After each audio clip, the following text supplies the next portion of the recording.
The late Lindani Myeni in Honolulu in Hawaii is raising questions about police actions and also the lack of protocol followed by officers when approaching him. Jim Bickerton, in conversation with the SABC's Sherwin Bryce-Pease, says that they intend to have the body cam footage forensically analysed.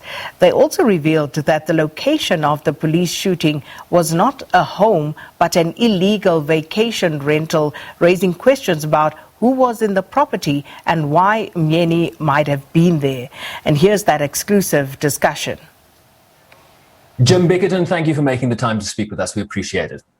You're very welcome. My pleasure. So the police narrative, right, has dominated the story to date. You released your first statement over the weekend. What are some of the key issues, some of the key questions that you have right now?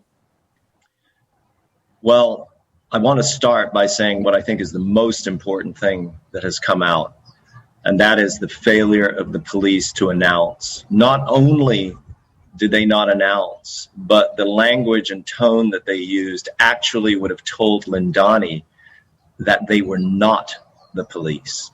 That's what shocks me. If you think about it, the police officers, they did what we would call colloquially, they rolled up, meaning that they came quietly. They did not have lights or sirens because they believed a burglary was in progress, perhaps based upon a call, which they still haven't released that call.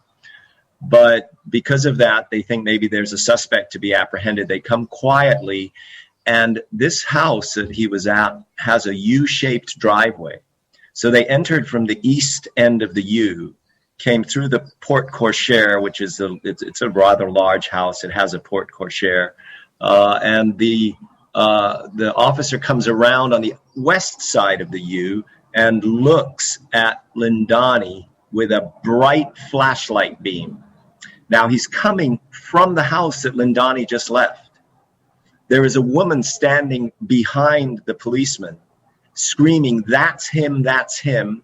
And someone coming from the house, this is what Lindani sees, is shining this incredibly bright. These are called mag lights. The police use them to blind people. They control the situation. The person in the light beam doesn't have a chance.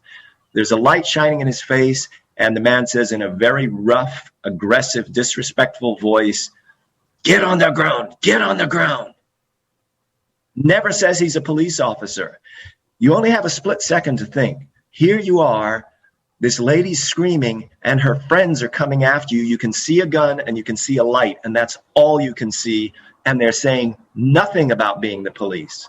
Now, you know, we all know if it's the police, they're going to say police. Right. Didn't happen.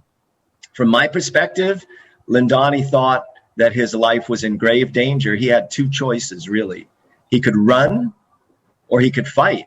But there was a person coming up behind him.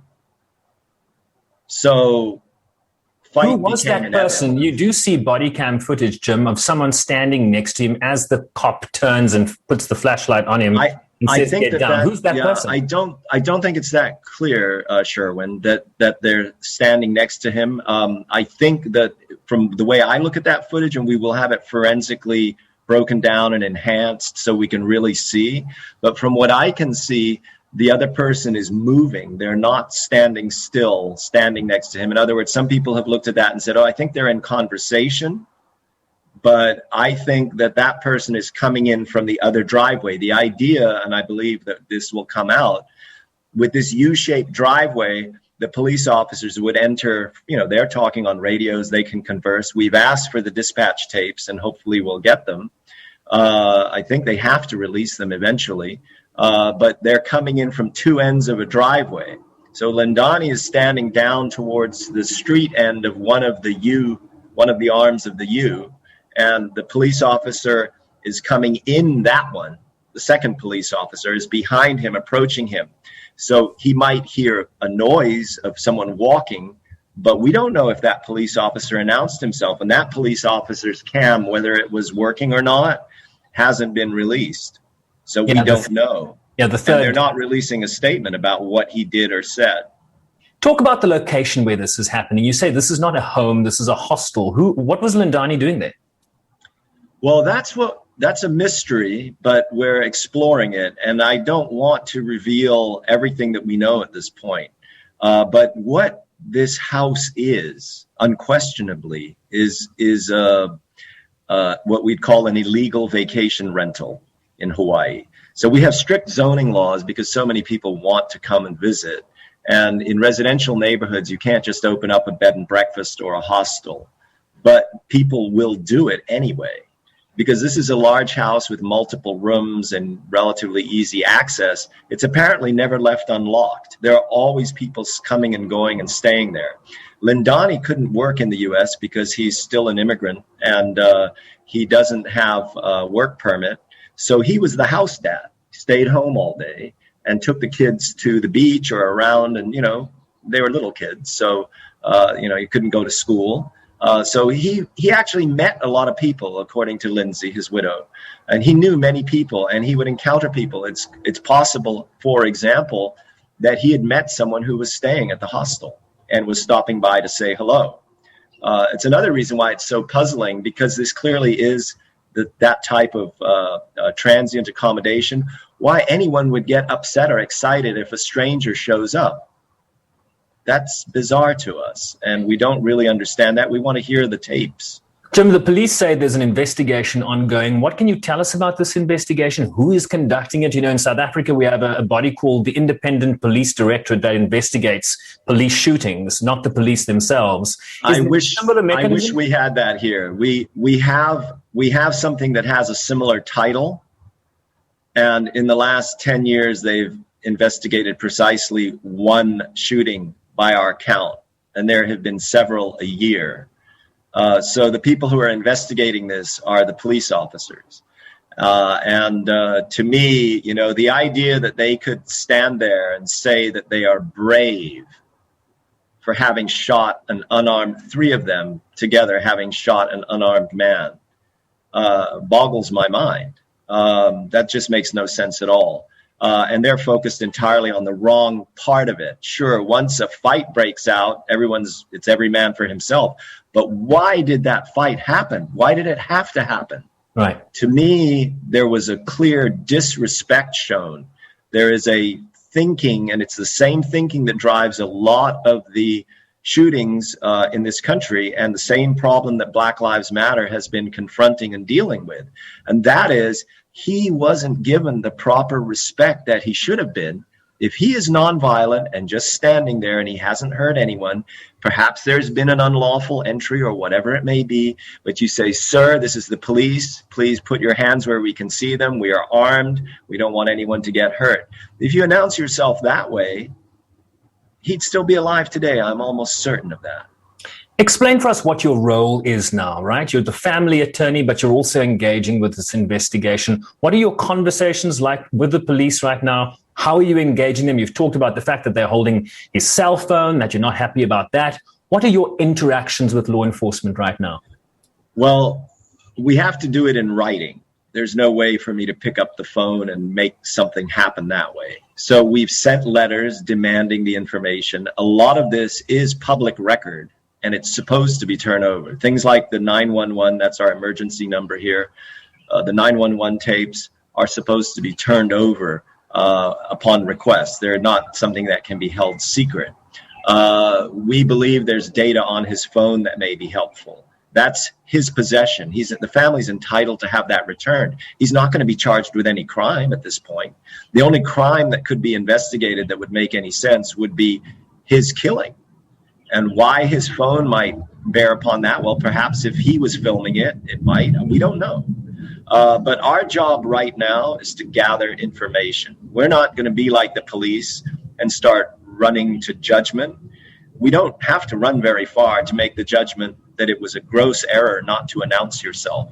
I mean, we've all seen the movies. We've all lived our lives. We all know that the police, when they come and confront you, they tell you they're the police. This was a dark and moonless night, Sherwin. It was, I think on the 14th, the moon was a 5% moon and it had already set. So it was very dark, and it's a dark residential neighborhood. It doesn't have lots of street lights. So with a bright flashlight in your eyes on that type of property, Lindani had no idea who these people were. I mean, I think we can all agree that the body cam footage tells us very little, right? I want to ask you a bit about the national scenario here in the United States. There's constantly conversations in the United States about police killing of black and brown men. Most recently, Dante Wright in Minneapolis and Adam Toledo, the 13-year-old boy in Chicago. Why is this case not getting the type of national media attention and coverage that we see in other instances? I think it's really hard to explain that. It's a combination of several things. I think perhaps, and sadly, it has become almost so commonplace that people are running out of outrage, which is very sad. I think it's the fact that Lindani is not an American, perhaps, may have affected it. And also, we don't historically have a large African-American community in Hawaii. It's a relatively small community, so the political pressure that they can bring to bear is more limited than it might be in some of the other cities where this has happened. But to me, it's a symptom of the same problem. And I've lived in Hawaii for 50 years. I grew up here. And I can tell you that in the first 40 years I lived here, a police shooting of anyone was a very rare event. It might happen once every 2 or 3 years, and it was really clear why it had to happen when it happened. I think it's part of something that has happened nationwide and maybe worldwide, which is a sort of militarization of police, training a lot more with weapons, much heavier use of force. All of those things have happened over the last decade, and sadly, it's infected even a place like Hawaii, which is generally a very peaceful and tranquil place that people don't associate with that type of activity. What's your interactions been with Lindani Myeni, the family? I imagine this is a terrible and devastating time for her. It's unbelievable. I mean, they were a very happy young couple. They had so many plans, and Lindani's life, I'm sure that you folks are exploring some of this in South Africa. I don't know all the details, but Lindani's life was taking some amazing turns. They were planning, to live in the U.S., but also to live in South Africa. They were kind of a bi-country family because they had roots in both places. And Lindani had discovered new roots that were drawing him back to South Africa. So this was an incredible blow to her. We're talking to her just about every day. Some members of our team, Luke Korkowski, for example, who was on the TV in the early days, he's assisting her with the repatriation of Lindani's body. The South African consulate is helping her. There is a small community of expatriate South Africans who live here, and they've reached out to her and they've been helping her. And she also has a large network of friends and family because she is from this place. And so she does have support, for which I'm very grateful, and I know she is.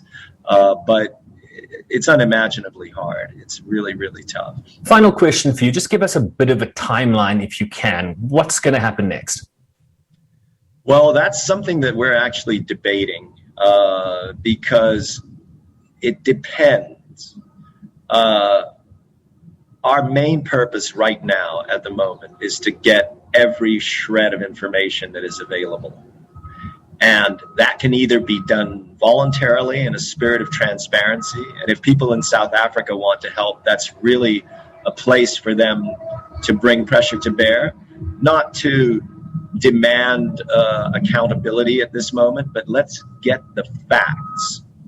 Don't hide anything. Put all the information that you have out there. If that doesn't happen, then we resort to legal tools that we have, which include a lawsuit. And that's obviously something we know how to do. Once you have a lawsuit, there is the subpoena power, and we can force people to turn over information that they're otherwise reluctant to turn over. Jim Bickerton, thank you so very much indeed. And please come back and talk to us. There's a great deal of interest in the story in South Africa, as you can well imagine, and good luck in your endeavors moving. Thanks for having me on. Thank you, Sherwin. Thank you.